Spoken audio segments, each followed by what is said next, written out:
Ladies and gentlemen and friends beyond the binary, welcome to Being Trans. I am Amanda Bonanza, and with me is the wonderful and brilliant Emily Kailyn. Hello, Emily. How are you today? I am good, thank you. I think that drumming along to the end of the theme song got me caught. I think that it switched over to live while I was still flailing around. So, did you? Were you still like? Were you finishing the drum fill? I was And like, finishing my drum solo, just flailing around. So yeah, I I mean, thought I saw. so essentially, basically, you feel silly because now you feel like every stand-up comedian and like talk white man talk show hosts, like where they do the little dance and it always is stupid. And it's like it Oh, was like, we were both dancing, and it was stupid for both of us. And then yes, now it was, but I stopped. I'm gonna finish it off with the tom drum solo, and I did not realize that mid that that the scenes would be switched. So hey, it's just don't we have fun here. don't let me put out your fire. Like, don't let me do it. I don't want to be a fire hose. I don't want to do it. I want to be like, I want your light to shine. We've talked a little bit about this, because it's been a topic really front of mind for me very recently of, getting into transition, feeling like you have to eschew and throw away anything that you do or did that is like masculine related and dive, into the super feminine and whatever and figure that all out. And then you get to the point of acceptance, self-acceptance, self-love and all of that and go like, oh no, I can just do whatever I want and I'm a woman. Yeah. So like these are now woman things. They're not masculine, they're not manly, they're just part of what makes me me. And if they make me more unique than most women, then that's actually a good thing. And so, yeah, I have actually, one of the things that I've never really stopped doing is drumming on my steering wheel. It's one of the things that I find kind of embarrassing, and yet it's something that I've done since 1995. And I really, oh, actually, no, that's not true, 93. So Yeah. About the same I, time for me. I can't, it's just what I do. If there's music on and 32 straight years. that's just what I'm gonna do. And it's like, it's just who I am. So like I know I look freaking bizarre to anybody watching, especially since they can't hear the music. So I just look like I'm flailing around like an idiot, I'm sure. But I have the best time, and that's what matters. I do the same thing. I rock out in my car anytime I have music on. I'm just like fucking, I'm jamming and I'm singing along, and I don't care who sees. Like, I've never cared about that. And like, here's like the bonus for me is like I was a little self-conscious of that before pre-transition, but Mhm. even then I wasn't really. I still just did it. But now I'm especially not self-conscious because it's like now I'm just a fucking hot girl rocking out. And who doesn't want to see that? Fair, very fair. The only way I get really shy is like if I'm drumming and somebody's directly beside me, like window to window, I'll usually edge up or be back just slightly. And then for singing, if windows are down and there's people like on this sidewalk right there, it's like, yeah, I kind of calm it down for a second. Do you ever go out to like the people and like they see you drumming and then you're like, you stop, but then you like go into your golf cart compartment and then you offer them some mustard? The Great Poupon commercials. It just went right over your head. I got the Grey Poupon reference, but I didn't get the drumming bit. Well, because like you were drumming and then you got embarrassed to be drumming. It's like to cover up like your embarrassment. You're like, oh no, I'll do what normal people do, which is hand mustard to each other, like they did. And Completely normal. I thought the joke would be funny, but the fact that I had to explain it this much probably definitely renders it Oh, inert. no, no, no, no, no. No, having to explain things or voluntarily over explaining a joke is what makes it funny. Well, I mean, I guess it can. Yeah, that's one school of thought, and one school of comedy. I think even like the Grey Poupon joke is so old because that's such an old commercial, and like it's like from I think it's easily from the 1900s. It might even be from the 80s. I Like would I would bet mid 80s, like maybe as late as 86, it 87. might have lingered around to like 1991, maybe like Married with Children kind of overstayed its welcome. Fair. Yeah, sounds right. Sounds about right. but yeah, there's no way to know. I don't remember. I remember it was on when I was a kid, Mhm. and it didn't make sense to me then, and like it still doesn't make sense to me. And I think it was just like they were trying to be like, oh, this is how fancy people have Grey Poupon mustard, Yeah, and because see, I what was a rich kid people and do. But I, yeah, I was a kid and thinking really literally, and I didn't think anything about like the name too much. It's just like the name Grey Poupon. It's just like, why would that be the name? It's mustard. That doesn't make any sense. Like I just couldn't understand the brand. And so the whole commercial just confused me entirely. yeah, it's the whole thing is kind of like ridiculous, and like I'm not, I don't, I'm not convinced I've ever even tasted Grey Poupon brand mustard. Like I think I've had Dijon mustard for Uh-huh. sure, Yeah. various brands of mustard that I'm sure was better than Grey Poupon and certainly worse also. But like, I don't know that I've ever actually had that specific kind of mustard. And I Mhm. don't know if that's just because I was like, well, I'm not going to fuck with this because like nothing in that commercial spoke to me. But like, There's that's that, also or is it the silly. fact that it's just overhyped and you're like, ah, I'm just over it, Yeah. I mean, I don't know how overhyped it is now. I don't know that Grey Poupon is all the rage with the Zoomers and the Jet Alphas, but The like, kids they love it. That's all they talk about. yeah, exactly. Skibidi, like they in Fortnite, they can't wait to get the Grey Poupon skin. So our good friend Rich in the chat asks, "Where is Lilith?" And I think it's important that we address that so nobody thinks that we've made a change of any kind. Yeah, Lilith is on vacation. She's going out to the coast in the mysterious country where she lives, and she's just visiting her family's in town, and they're all going out on vacation for a couple weeks. So Lilith isn't going to be here this week or next week, I think. And Mhm. she might even be gone a third week. I don't remember, but like at least this week and next week there will be no Lilith because she's not in a place that she can do the show, and she doesn't have the internet where she is or whatever it is. She's off. She's on vacation. No, Lilith has taken a hard-earned vacation that she has never taken. In fact, I can't think of a time that Lilith has taken days off really yeah. since we've been doing this. And Lilith and I have been doing this together for like 4 years, 3, 4 years now. And so yeah, so I can't think of a time that Lilith missed a day. Like it was I missed a day here or there. But I don't Yeah, think she ever we've kind did. of talked with her like, yeah, she needed something to kind of focus on and make her happy. And I was Mm-hmm. watching, interestingly enough, on the what's the old Being Trans channel? Was it just Being It's just called Being Trans with Lilith and Amanda. Okay. Yeah, That that was that our that old trans YouTube channel. channel is still up, and so you can see all the archives of the shows that, prior to coming over to the Transverse and switching over to live shows. And I was watching the episode where you announced coming over to the Transverse, and I believe it was that episode where you were where you were talking with Lilith. They had just bought their house in Detroit and were Yeah. moving up there, like not sight unseen. They'd gone and scouted the Yeah, neighborhood, no, they bought a house that they but picked out a house. Yeah. but neither of them were from or familiar with specifically Detroit. No, And no, so neither of them had was ever really spent much time there at all. yeah, and so it was a huge leap for them. And then only what, a year or two later, they fled the country. And it's just like I can't imagine, those kind of monumental shifts both times to a new place where you don't have any foothold, you don't have any family or support system. Like that's a lot. So It's a lot. I I did it a few times growing up. Like I bounced around a lot when I was a kid. Like by the time I was 4 years old, I had lived in 5 different houses, and I mm, remember all of them. And so like and I think the longest I ever stayed in one place was a place I had in Olympia with my friend Jabe, and we lived in a house for 10 years, and I think that's the longest I was ever in one particular address, and that was by far the longest I'd ever been anywhere.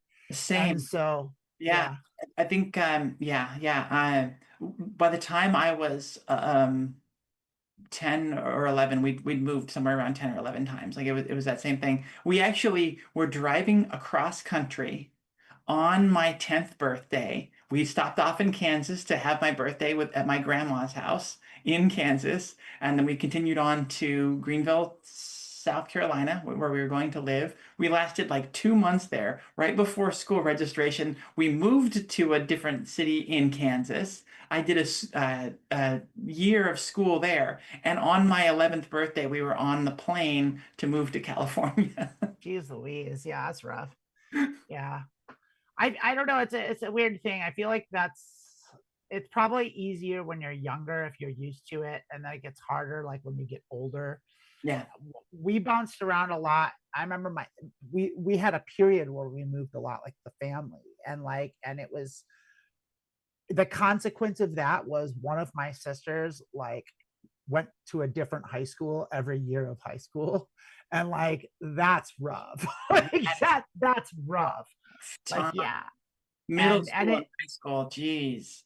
it shaped her, and to this day she's like abroad. She lives abroad. She hasn't stayed in the same place for more than a year or two, Wow. like in the last at any point in her life. Like I think the longest place she'd stayed anywhere was like 2-3 years max, and then she was just off somewhere else, and that's just what her and her husband do.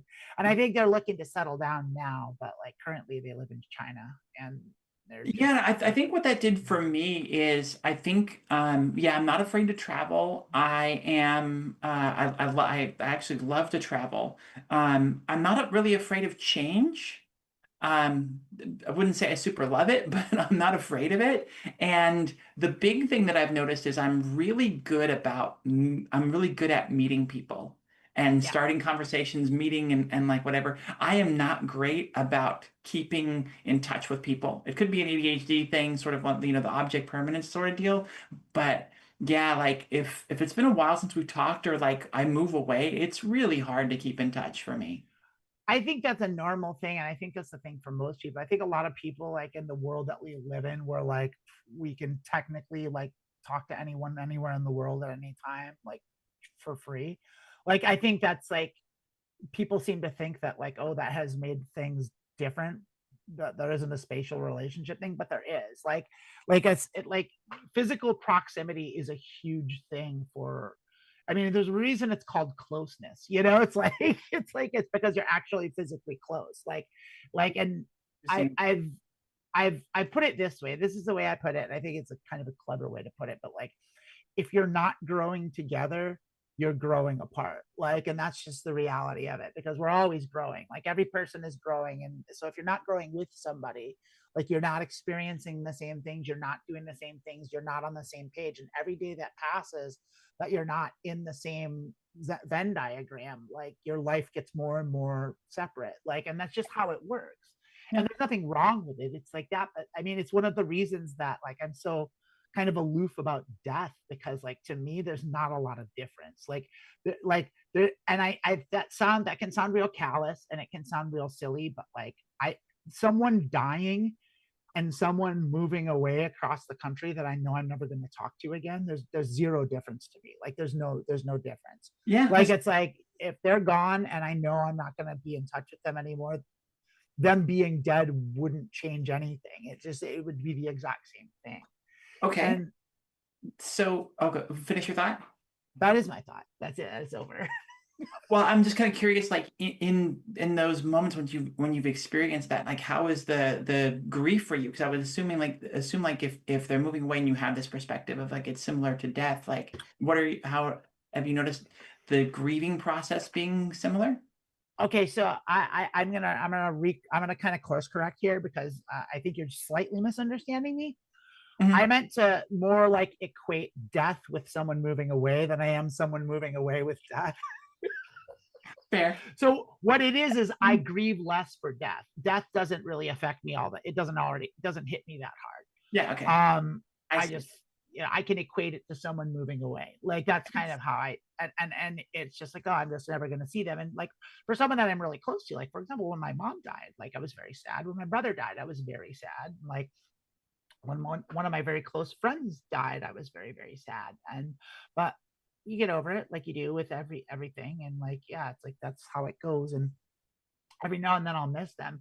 But like those are the kind of people that if those three people were still alive, I wouldn't have lost touch with them. Like even if they had moved, like I would have still kept in touch with my brother, my mother, and this particular person that Yeah. passed. Yeah. Yeah, The A-level characters. It's funny because exactly. Yeah.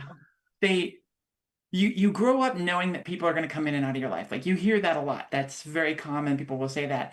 And I always thought that that would be like the, the B and C level characters, come in, sort of some of the NPCs that you're like, "Oh, I kind of think they're cool," but like it doesn't really last very long, that sort of a thing. But then when you start losing the A-list characters in your life and you're just like, "Wow, we've really drifted apart and just don't talk anymore and don't kind of have anything in common." And it's just like that was something I was unprepared for in adult life. I think what's worse even is when you have been apart for a long time and then you do reconnect and the person that they've become is a total piece of shit and you hate their guts. Like, 'cause that's happened to me a couple times too. Yeah, Where it's like, especially with the fucking MAGA bullshit, it's like you fucking split up and then you like you had a good friend and then like you haven't seen them for like 20 years and then you hook back up and you find out they're fucking MAGA or something. And it's just like, oh, gross. Like it's just like, oh yuck. I don't want to. Oh, I'm glad I haven't talked to you. This sucks. Goodbye. It's like, yeah, and that happened to me a couple times with like people I went to high school with, and it's like people I was kind of close to in high school, but like it's high school, and then I reconnected with them and tried to have a dialogue, and they pretended like everything was cool, but then they just were racist. Like it's like, yeah, I don't agree with you, and I don't want to talk to you anymore. Like you suck, and yeah. sucks to be you, and it sucks to be around you. So I'm not gonna do that.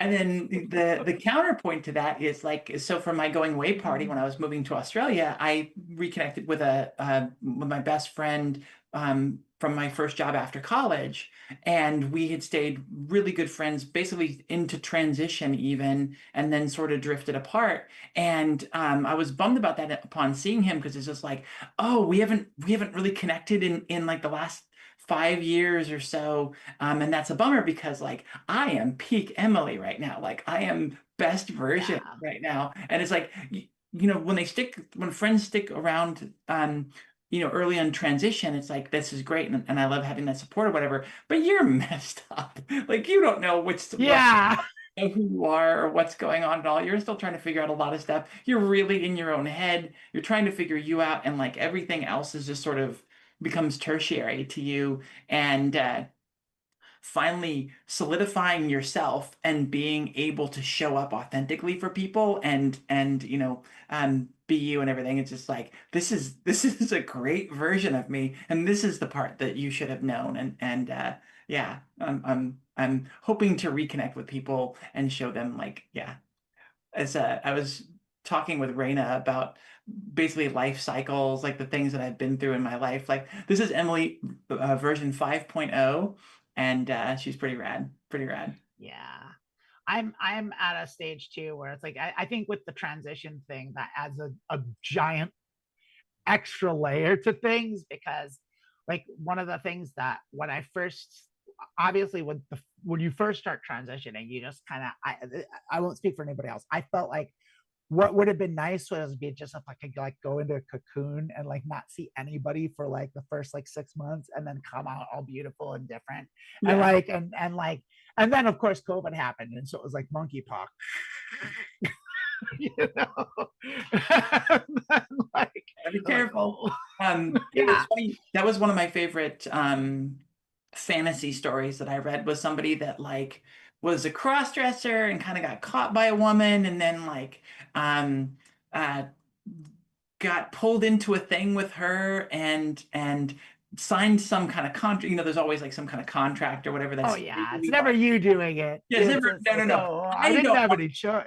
no, I couldn't possibly be trans. But if No, somebody else no, but if made you make me, if you force my hand, I guess I'll have to put on this And performance. I just have to do so it. so they go and they have this doctor consultation, and they basically end up chloroforming her, and then and she wakes up like months later and she's all done. Like they've Yeah.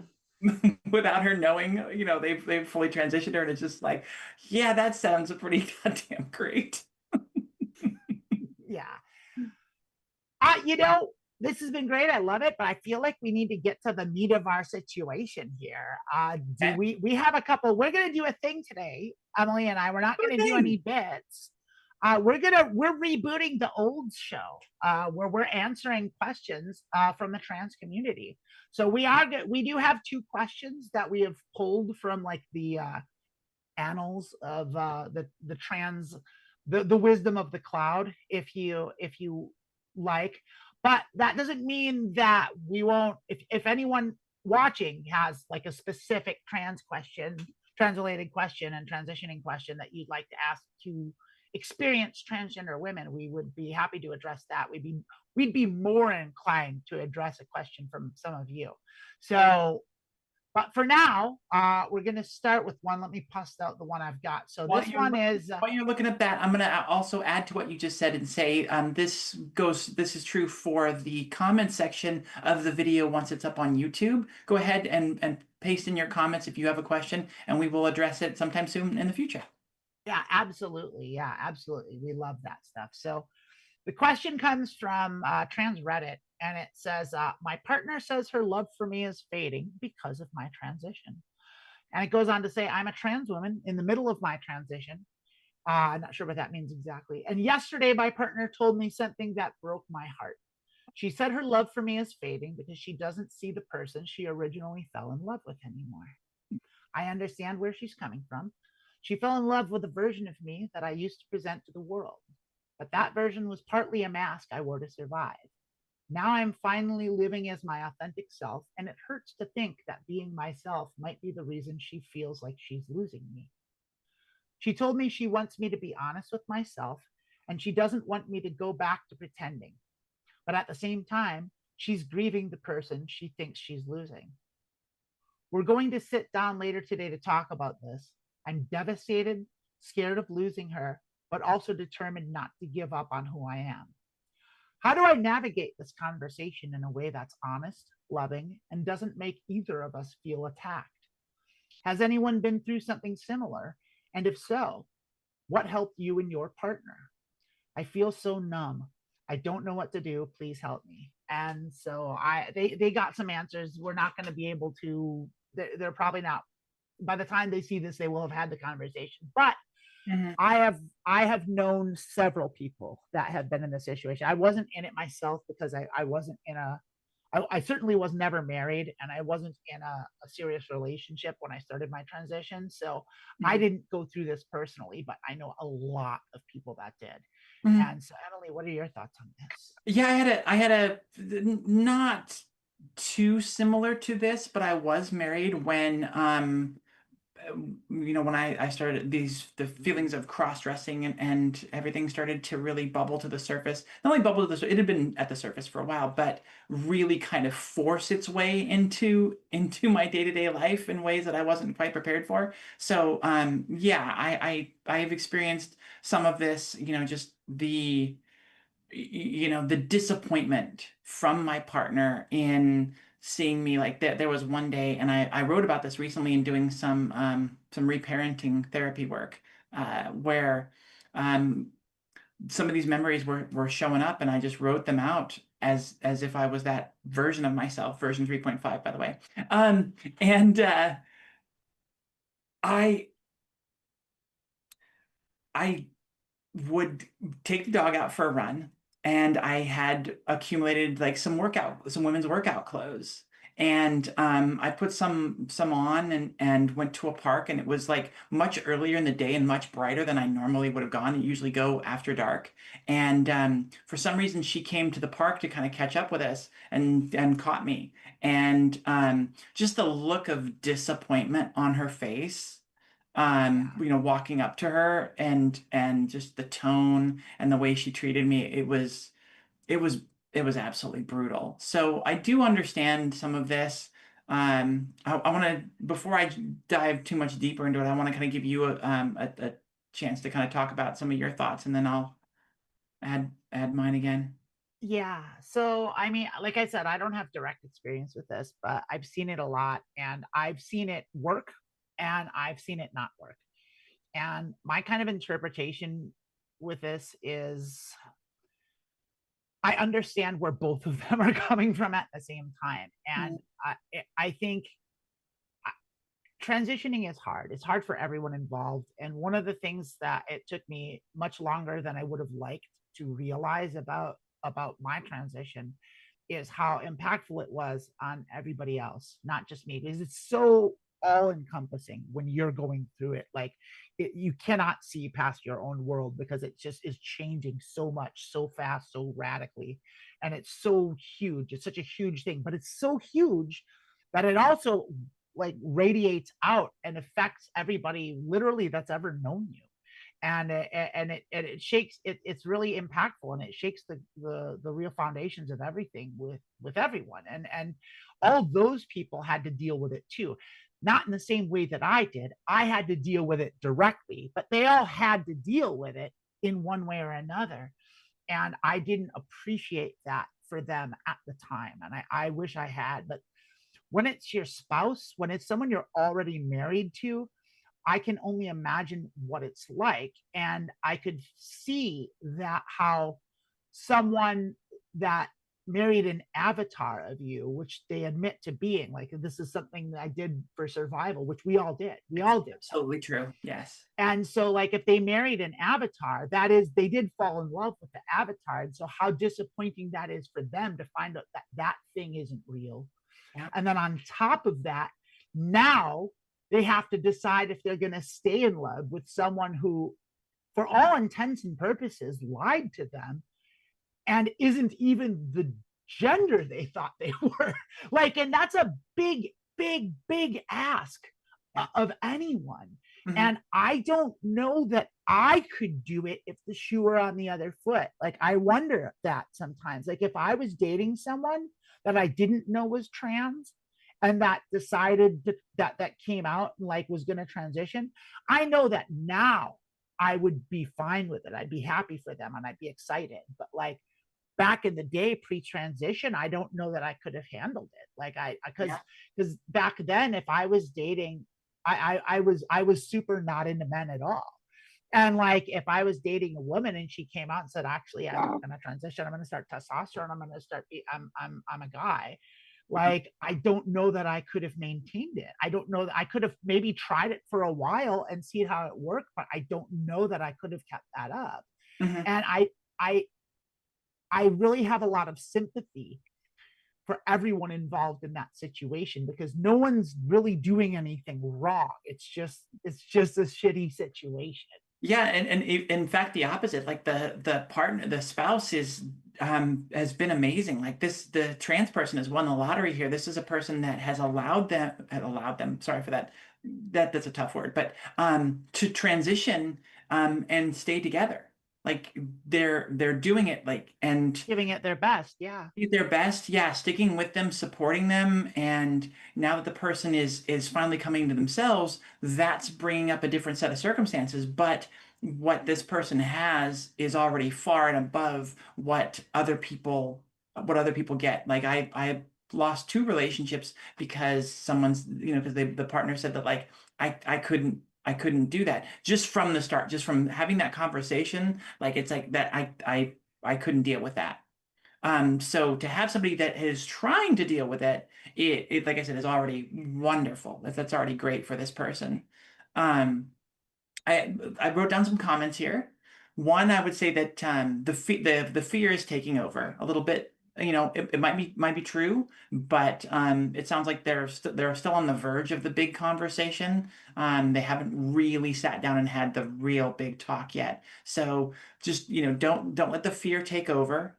Just go into it with an open mind, hear her out, honor her truth, and where your partner is coming from, and just be as open and understanding as you can to listening to her perspective and hearing her out.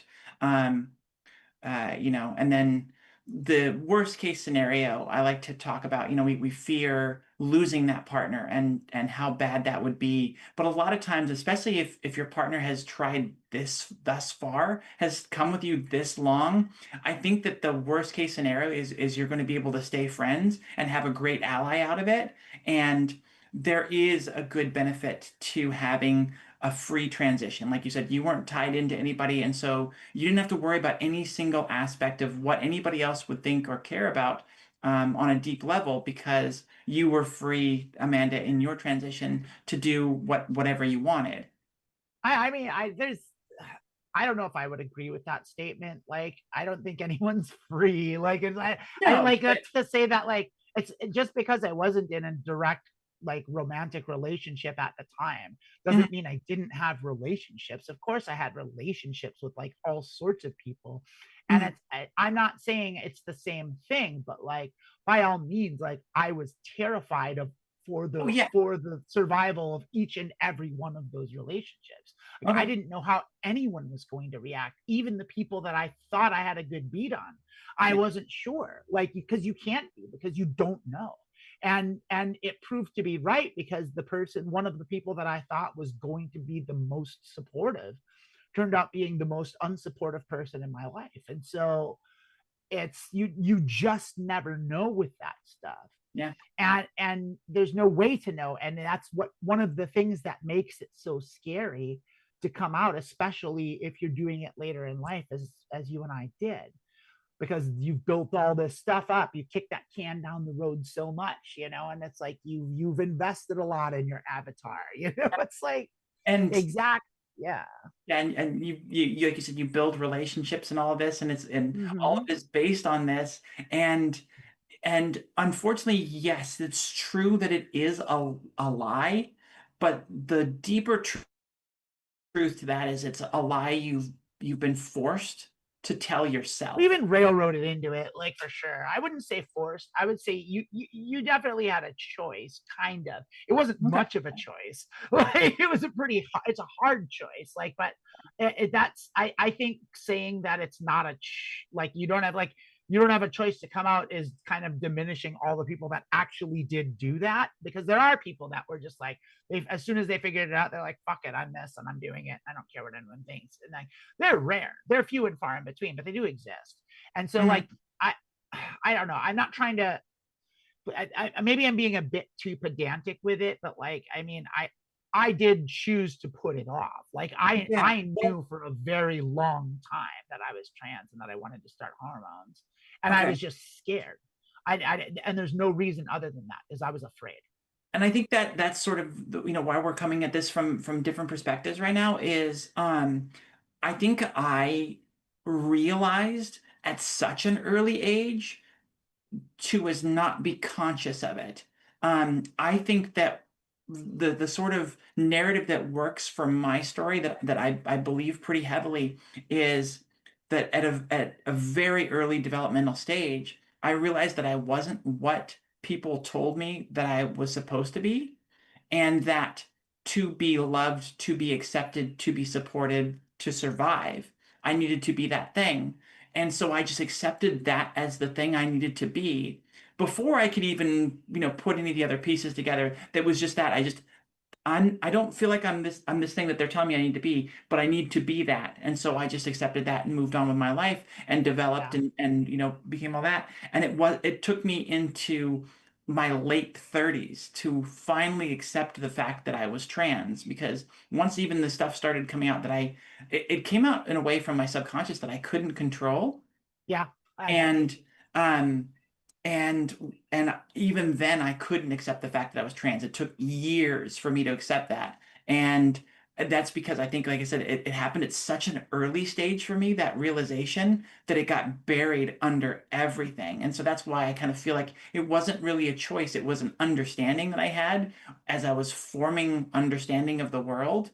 And yeah, so coming out earlier for me was an impossibility. It was something that my brain could not get to. It was very interesting to think about now that I'm kind of through this.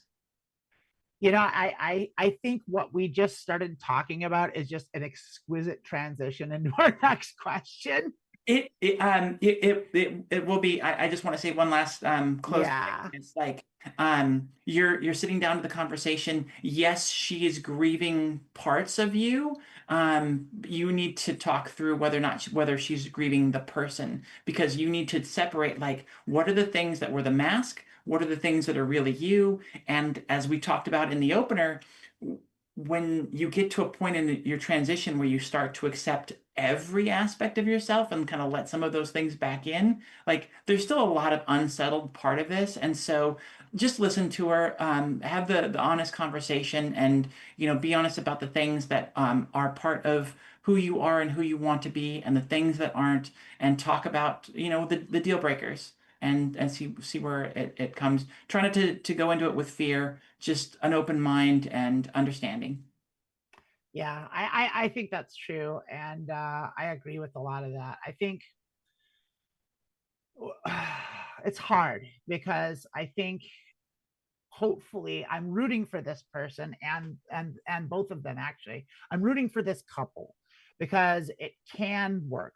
And Christina said something in the comments that I'd like to touch up, because this is what Christina went through. So uh, Christina is married to a trans woman, and she is sticking with her and has been with her the whole way and still loves her, and says this: it's a hard transition, but when you love that person unconditionally, there is no choice to make, which is a good point. Very. Which, yeah, and so that's great, and if you're there, that's awesome. And the fact that she was willing to like stick through it, and it doesn't matter. It just doesn't matter to her. But what I will say is that Christina's kind of one in a thousand. Like, Well, and and yeah, go ahead. yeah, I don't think she's the norm. Mhm. I think she's the ideal. I think she's got the right position to have, but I don't know that everyone has that, even that capability. I mean, and it so much depends on the state of your marriage in the first place, as it was anyway, because a lot of marriages just are rocky all the way through, and it's like, oh great, here's another big giant bump in the road. It could be so many things. There's so many factors outside of this, but this is such a huge factor. And yeah, I mean, I just don't know. I think it's a great idea to try, but in the end, I think the person that's transitioning in this relationship has to come to terms with the fact that it just might not work out, and that sucks. But it's not because they don't love you, it's because they didn't get what they signed up for. And that's, you can't, I personally feel like you can't really blame somebody for that.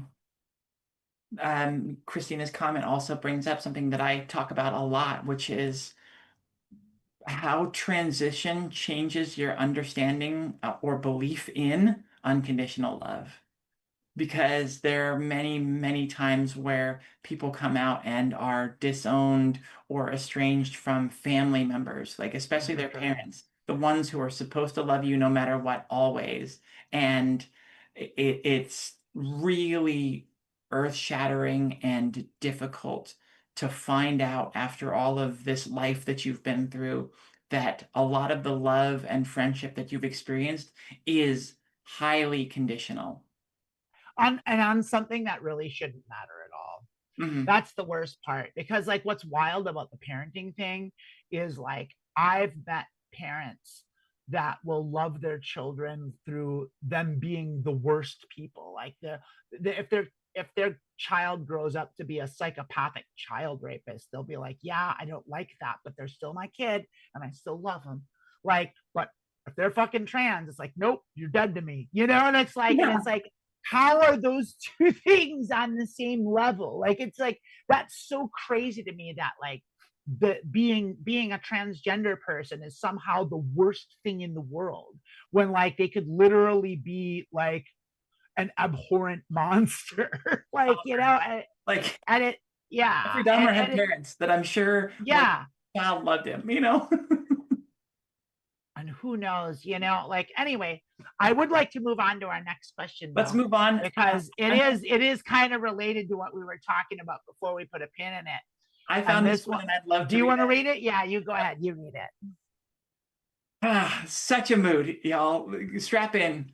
God damn it. I'm trans and I don't want to be. So I bleeped out all the swear words here. I wish I was effing cis. This is gonna affect my whole effing life, and I can't do anything about it. Why me? I didn't do anything wrong. I didn't do anything to make myself like this. I don't want to be like this. I don't think I was brainwashed by media to be like this. There was never anything to brainwash me to begin with. And still, I'm trans. I effing hate it. Above all, I want to be effing normal. I want a house and a family and a normal life. But it's gonna feel flat, isn't it? Because all of this crap. Thanks, brain. Thanks a whole lot. Why can't you just be normal? Anyone feel the same? Question mark. Yeah, it's a hard one. Like, I mean, if I'm being perfectly honest, like, okay, I need to like, I can't just address this head on. I have to do It's, like, it's I tender. have to do a wind up for this one. So a lot of the narrative when I first came out as trans, when I first went to my first support group and I first started talking to the people in the community, and the narrative that I got, and this was 6 years ago, 6+ years ago, and it's the narrative has evolved a lot since then, and I'm very glad because I didn't agree with it back then, and I agree with it much more now. But the narrative back then seemed to be like, no, like it's good to be trans, like there's nothing wrong with it, like there is everyone else, you're right, everyone else is wrong, you need to stand your ground, don't take anyone's shit, and you're the only one that has the true perspective here. And I that never sat well with me, because it's very like it's just it's a very hardline stance to take, and I don't think hardline stances like that are that rigid, that don't leave any room for nuance, like they never sit well with me, because that's just not how life works. And so I listened to the narrative, and I adhered to it to a degree, but like I said, it never sat well with me. But that being said, like when I first made the decision to come out, I felt nearly identical to this. Like I was like, fuck, why do I have to deal with this? Like I knew I couldn't put it off anymore. I had put it off so long for this exact reason, Yeah. because I didn't want to deal with it. Like it's like I just would have get if you had asked me like in the first 3 months when I started taking hormones and I came out and I started HRT, if I would have been presented the option to like press a button and be completely cis and okay with being a guy, like I would have smashed that button. I would have been like, yes, yes, just make me okay with this, because I just want to feel okay. That's all I really want. Now that I've been through the transition, like, and I've gotten through the hard part, like, now I feel great. There's no way I would ever go back. Like, I would never go back, like ever. Like, and I'm so thankful for it now, but I understand what this person feels, because it's like, God damn it, I just wanted to do this and this, and now I never get to do these things. I have to deal with all the baggage that comes with it, all the persecution, all the fucking fear from the government, all the hate that comes from Christians and Muslims and every other religion on earth, and all the just bigotry and all the misogyny, all the everything. And all of a sudden I am thrust into this thing that isn't your choice. Like, you don't choose to be, no one chooses to be trans any more than they choose to be cis. It's just not it's a thing. It's a prenatal condition, and it's an endocrine condition, and it does require medicine. Like, that's the thing, is it's a syndrome, and it does need medicine to fix. And it's, if you don't take the medicine, like, it kind of, like, people don't live very long. Like, I don't know if like that's a thing, like, and so like to it's so in that way it's different from being gay, or it's different from being any of the other part of the alphabet mafia, because it actually does require physical medicine to make you feel okay. Yeah. And so it is a little different in that regard, but it is a hard thing to have to deal with when you just like, you don't want to deal with it. But and I hate to break it to them, like you're not gonna get those things. You're never gonna have the traditional marriage. You might own a house, like maybe like you might get some of those things, but like it's just not gonna. Trans people don't get to live the lives of cis people. We just don't. We get a different life. Yeah. And in some ways, it's harder, in a lot of ways. But in a lot of ways, it's much more rewarding too. Like I have a perspective and an appreciation for things that I have never seen in any cis person. Like, and I think that alone maybe doesn't make up for everything, but like at this point I wouldn't change a thing. Agreed. Yeah. And this person is in the worst position, right? The realization that you're trans and the fear of everything that's coming. Because they don't have any of the benefits yet. And they Yep. won't see the benefits for a while. Um, and this is absolutely the hardest part of transition. And I do something does make me very hopeful about this post though. Yes, they're pissed off and they're fearful of what's coming and they're grieving the loss of this life that they were supposed to have. But it sounds like they accept the fact that they're trans and they're Yeah, going. they're there. They're at least there. They're like, God Yes, damn it, I gotta do yes, this. And they're right where I was when I came out. Like I mhm, was exactly here. I was like, yeah, fuck. I have to deal with this. I cannot punt this any longer. I cannot kick this can any farther down the road. Like I have to deal with this right fucking now. yeah. And it's time to shit or get off the pot. Like, Well, and and it like I was said either, earlier, yeah, mine was so repressed that mine essentially happened with my subconscious taking over. I woke up one morning and just like I had this wild bug up my butt to get all dressed up for work in a skirt, heels, a blouse, and makeup, earrings. This is I put some makeup on. I'd done some things. I'd painted my nails. I'd kind of like tested some waters a little bit, but this was just everything all at once, and it was the first time, and I'd never told anybody at work that this was going to happen. I'm driving into work. that's gutsy. I'm driving into work and I snap awake. Like, and I realize, like, wait a second, what the hell am I doing? Like, why did I get dressed this way this morning? Like, this doesn't make any sense. And I truly believe that my subconscious, like, that I had been fighting and shoving down for so long, just finally Just like, said, nope, you're F doing this this, now. I'm taking over. I And know. and so at that moment, I was on the exact precipice that this person is afraid of. And the great thing about it, for my personal story, the thing that I found immediately was that I was accepted. People at work did not shun me. I wasn't immediately fired. People still talked to me. People were impressed by me and impressed by my courage, all of that, and sent me a lot of sweet messages. I had so many people coming by my desk. It was great. Again, not everybody's experience. I had a blessed experience in that way. It was wonderful. But yeah, that was still a thought that hit me a lot. Like if there was a button, if there was a pill, would I go back? And early on, yes. Until I saw the benefits, until I understood the person that I would become, the incredibly empathic and compassionate person that understands so many different nuance, so much different nuance about different perspectives and all of that. I'm just so much more connected with humanity and with my own personal humanity.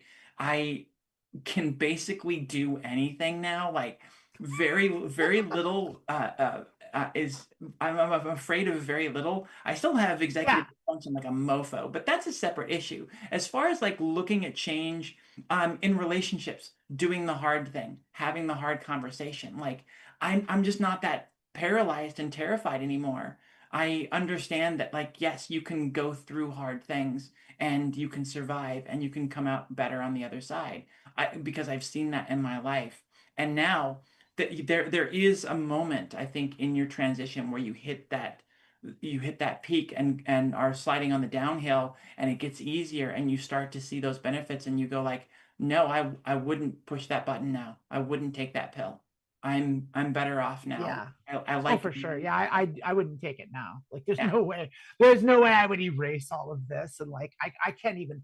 I've been on HRT so long, and I was talking about this before the show even started, and there's not a day that goes by that I don't at least once a day like appreciate what I've what I've become, like who I've become, and like see myself in the mirror, and I'm happy. I can't explain to anyone that hasn't been through it like what it's like to look in the mirror and be happy with what you see for the first time in your life after a lifetime of being disappointed by it. Like, that's something that only a trans person can understand. Like, Mm. it's only that, because like it's like I think everybody has body issues and appearance issues, and there's people that aren't, most people aren't happy with the way they look, but it's one thing to like not be happy with the way you look.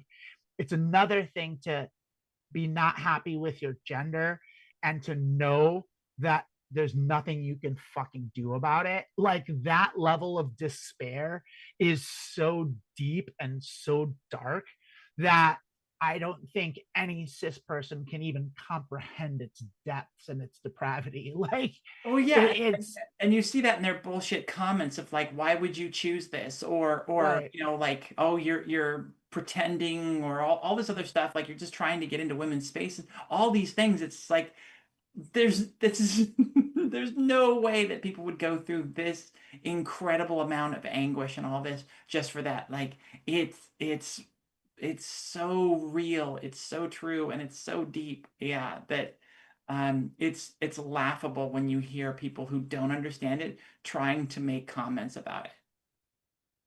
Yeah, I mean, I don't know. I'm kind of just wave my hand at that these days. It's just like, Uh, okay, you don't know what the fuck you're talking about. You're not important. I'm not going to listen to you anymore. It's like, I think it's funny because like I'll still see a lot of people get like, I sometimes I forget what it's like to be like early on in a transition and how impactful and important all this stuff is, or like even that paired with being a young person who really feels like it's their duty to like, better society and all that, which like, I don't want to dismiss that. Like, I still feel like it's my duty. I'm doing it in the way that I can, by the way. Like, I just have a different approach than I did when I was younger. But like, I still try to see things from that perspective, and every now and then I'll gaze in on that. And I'll be like, oh yeah, people are really impact. People are still thinking about these things in this way, and they still see things in this way that I haven't seen things like in a way for a very long time. I was like, oh, and then I was like, well, maybe I can chime in and maybe I can give them some perspective. But then I just sound like the parent that when their kid like complains that they're getting made fun of at school, and they get the advice, the useless ass advice from their parent that's like, well, just don't let it bother you, which is the correct advice. But that is the least helpful thing when you're in that situation and you're a uh, kid and it does bother you. Like, you don't understand. Everyone's fucking making fun of me and it sucks and I feel like an asshole. Like, and it makes me cry. And like, your parents just like, well, just don't let it bother you. It's not important. And yes, they're right, but it doesn't matter. You can't, that's not how you dig someone out of that hole. mhm. Um, That's not the life, that's not the life vest they need. Correct.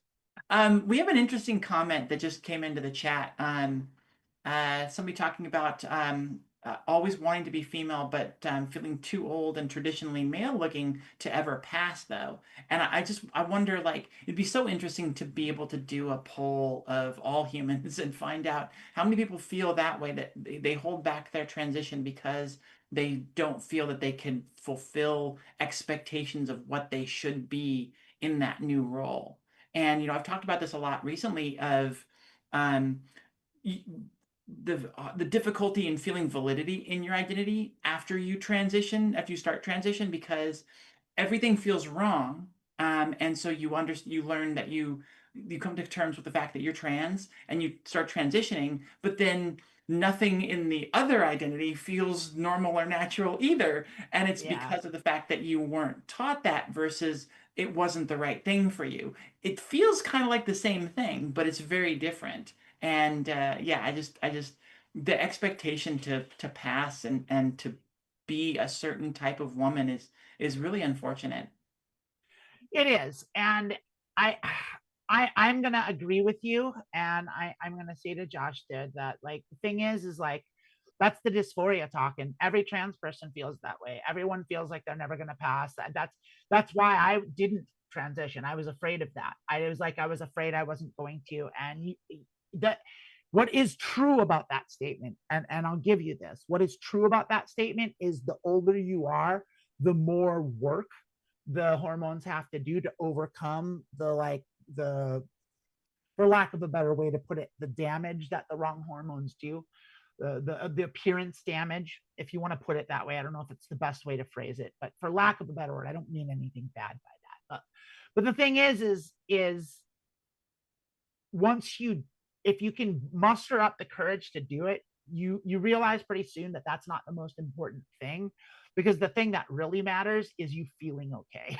Because that's the thing that's the most important. Because like, I just felt so fucking awful every day of my life before I transitioned, and it got to the point where it's like, you know what, I have to at least try, because there's a chance that I could be pretty, and there's a chance, but I'm never going to know until I do it. And the longer I wait, the worse off it's going to, the harder it's going to be. And like, and even if I don't, I'll still feel better than I do now. At least I'll know. And that was the thing that really made it for me to make the decision. Now you can say that that's coming from someone who does pass and who's on YouTube openly doing this, and that's an easy thing for me to say, but it's not, because I was there. I was right there with you. And that's how I felt also. Now, I'm not saying no one knows how they're going to look. No one knows. And it is scary. And I think people think that a lot of the narrative also can be that, oh, it's not important. It doesn't matter. It does matter. It does matter.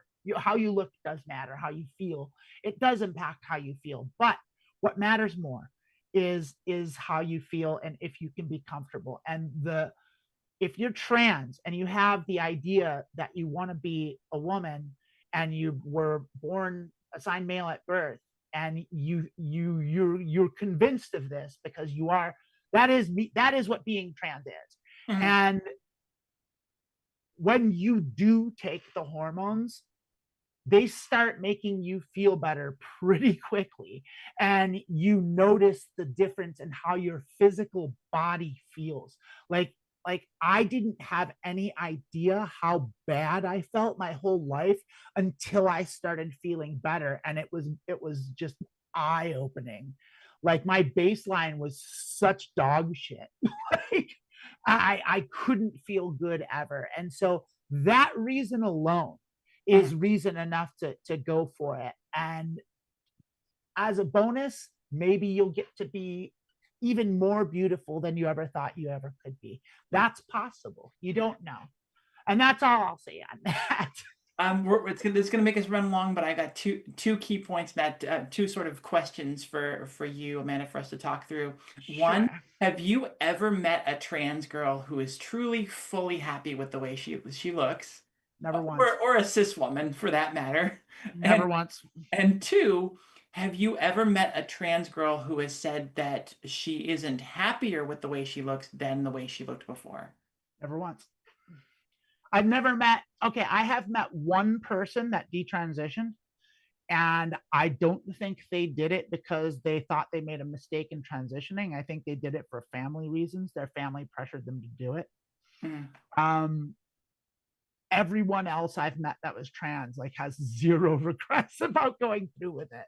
Yeah. Like I've never, it's, and the statistics bear that out. If you look at like the actual medical numbers, like if you go to like the WHO and you go and look at like the approval rating of transgender care, it is off the charts higher than the next highest thing. It's so high. It's got such a high approval rating that it's anomalous. It's considered a medical anomaly. Like it's just the next closest thing is life-saving heart surgery, which means more people get life-saving heart surgery that regret it, that say, I wish I'd been dead, than people that regret Sure. starting HRT. Hmm. Well, and I just wanted to be clear about why I asked the first of those two questions, because it seems kind of contradictory. But no woman is fully happy with their body or the way they look. That is always going to be part of the thing. I don't know how many humans are completely. I don't think any men are either. I think it's human nature, especially Yeah, in our society, to be hypercritical about it yeah, because of all the advertising and the beauty standards and like. But even if you look at like the world of the beautiful celebrities, like how many famous beautiful celebrities have gotten cosmetic surgery, like have gotten work done. Like these are already the most beautiful people because they're on TV and in movies, yeah. and like even they are unhappy enough with their bodies and their appearances to get augmented to something closer than what they want. And so it's just a human thing. That's just a human thing. We all have like standards for ourselves. And the other thing is like we have our perspective that when we look in the mirror, we're always our own harshest critics. When I look in the mirror, I see all the worst characteristics of myself. I see all the things I don't like. I see all the things. I see all the residual boy. I don't think anyone out in the world like glances me at a casual glance and see, oh, that's clearly a trans woman. I don't think I get that, even though I'm tall and big. Like I still think no one looks at me and sees anything but a middle-aged woman. Like but maybe I'm wrong about that. Like maybe I'm wandering through life in a fantasy. Like I don't know. Well, But it and doesn't. Yeah, go on. I was going to say that all of this is just to say that the looks aren't the part that matters. The looks aren't the Right. benefit either. We kind of talk about it like it's nice. There are some nice things that happen with the looks and the changes and stuff. But I was just bringing this up to say that like everybody's always going to feel, unhappy with their bodies or the way they look. That can't be a factor in whether or not you're going to transition, and that will not be a factor in whether or not you're happy.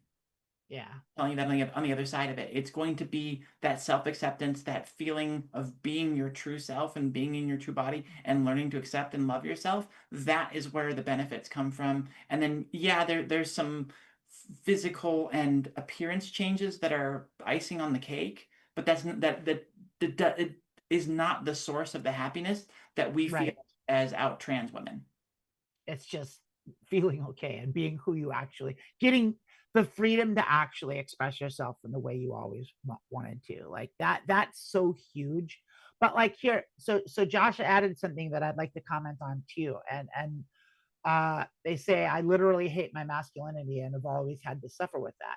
Well, the good news for you there is one thing that HRT does is fucking get rid of it. Like, it'll drop your testosterone down to nothing. Spiro will take it away, and an estrogen will give you femininity. So the masculinity will go away. It will work. Mhm. The HRT works. It works for everybody. Like I mean, it works. It has varying degrees of the effects, but it Yes. does what it does. Mhm. Hormones are so powerful. They're so impactful. Like you have no idea. But like, I mean, if you're thinking about it, I mean, I know it's scary. If you want to like DM us later and find me. You can find me on Facebook and DM me. I'll have a back and forth with you about this if you like, because I'll talk about this for hours and I'll walk you through some stuff and see what I can do for you if that's something you're interested in. I'd be happy to have that conversation. So if you want to find me on Facebook, it's Amanda Bonanza. It's me. I think my picture is Sarah Connor from the Terminator, but like I'm the Amanda Bonanza on there. It's full of shit posts. On Facebook, you said is the best? Yeah, Facebook is best for me to get in touch with. Yeah. And I put my Instagram there too. Yeah. Cool. And oh crap, there was something. Oh, I just want to say hi, Mish. Mish just popped into the Twitch chat. Oh, hey, how you doing?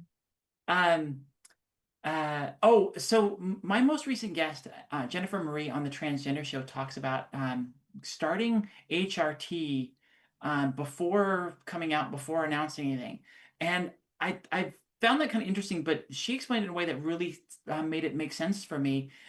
She wanted to see how it felt and see what, yeah, just purely how it felt before deciding if she was going to wreck the rest of her life over this.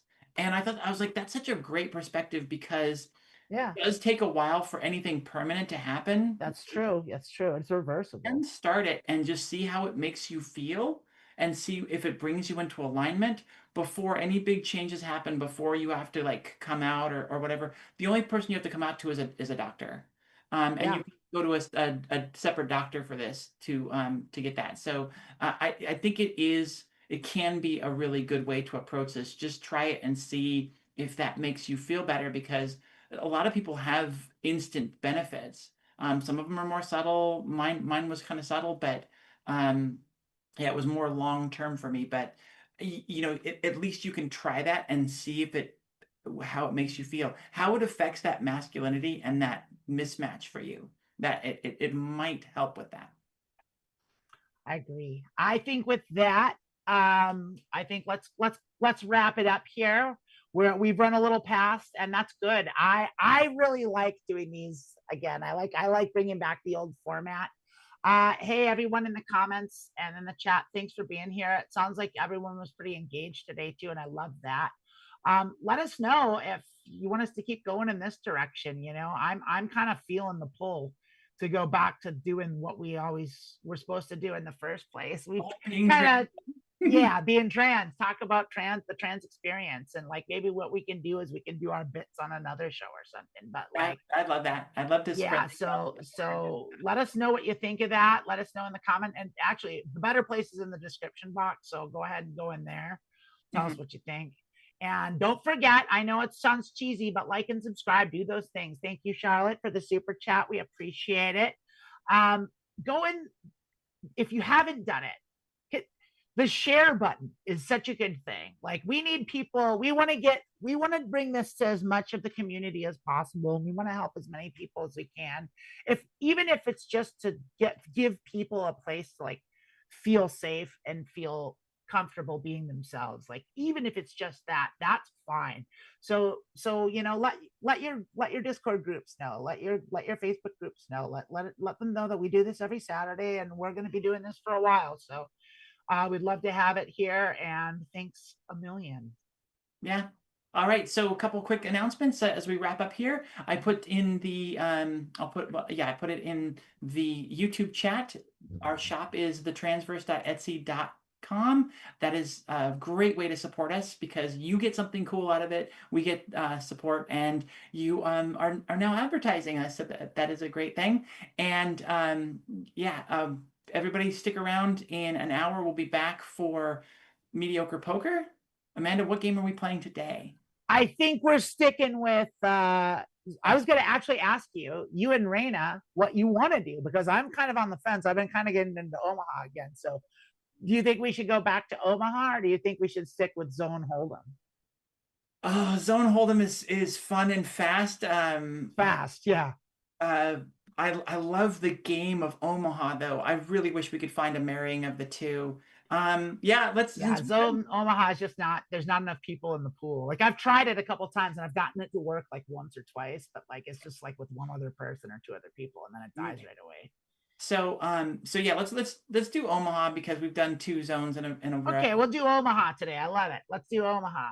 So we're going to be playing Pot Limit Omaha today, and that's what we're going to be doing on Mediocre Poker at the top of the hour. So go ahead and get yourself some lunch or some dinner or some breakfast, and use the bathroom. Get yourself a glass of water, a bowl full of cherries, and come on back and come back to the Transverse for Mediocre Poker at the top of the hour. We'll see you then.